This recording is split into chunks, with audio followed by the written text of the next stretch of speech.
রাশিদ ছিল এক গরিব যুবক। ছোটবেলা থেকেই দারিদ্রতার সাথে যুদ্ধ করতে করতে একসময় সে চুরি করতে শুরু করে।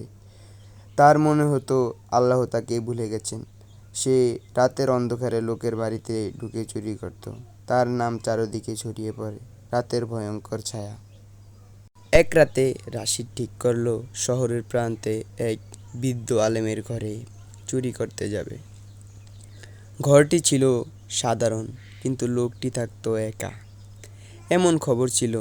সে চুপি চুপি ঘরে ঢোকে। ঘরে প্রবেশ করলেই রাশিদ দেখে বৃদ্ধ আলেম নামাজ পড়ছেন। তার কণ্ঠে ছিল কান্না। হে আল্লাহ, যদি কেউ আজ রাতেও গুনাহ করে, তুমি তাকে হিদায়াত দাও, কারণ তুমি সর্বশ্রেষ্ঠময়, ক্ষমতাশীল। রাশিদ হাত থেমে যায়। সে দাঁড়িয়ে পড়ে। সে জীবনে অনেক ঘরে ঢুকেছে, কিন্তু এমন দৃশ্য কখনো দেখেনি। তার চোখে পানি চলে আসে। সে চুরি না করে বেরিয়ে আসে। রাশিদ পুরো রাত ঘুমাতে পারে না। সে ভাবতে থাকে, আমি কত বড় পাপী।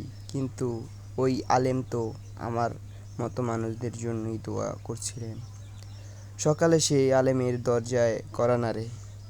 আলেম দরজা খুলে দেখতে পায় সে চোর রাশিদ কান্না করে ভেঙে পড়েছে। আমি বদলাতে চাই, আল্লাহ কি আমাকে ক্ষমা করবেন?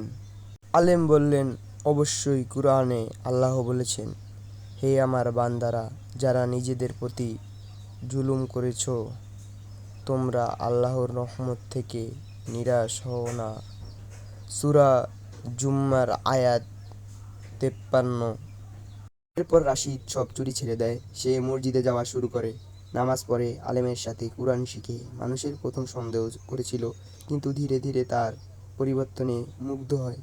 রাশিদ একদিন শহরের যুবকদের জন্য একটি শিক্ষা কেন্দ্র খোলে, যেখানে সে বলে, আমি একদিন খারাপ লোক ছিলাম, কিন্তু আল্লাহর হেদায়েতে আমাকে মসজিদে টেনে এনেছে।